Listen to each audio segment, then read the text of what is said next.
Yan guys, tuturo ko rin sa inyo kung bakit nagkaroon itong ng lalim. Ito may lalim, hindi makikita, no?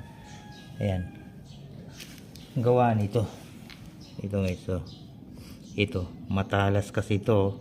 Yan, matalas, kaya dapat yan guys lihain. Yan, kailangan lihain yan, kundi naman ito ang ginagamit ko guys. Ito, kikilan mo lang siya ng pagganyan, no? Yan, para matanggal lang yung talas, para hindi siya ayan, wala nang talas. Kikil lang dyan guys.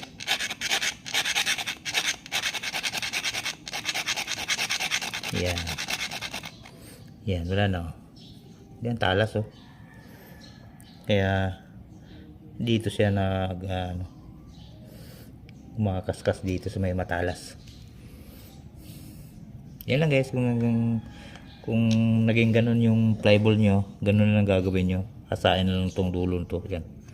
Yan, oh, talas. Okay, sana guys mayroon kayo natutunan. Paki-subscribe naman. Bye bye.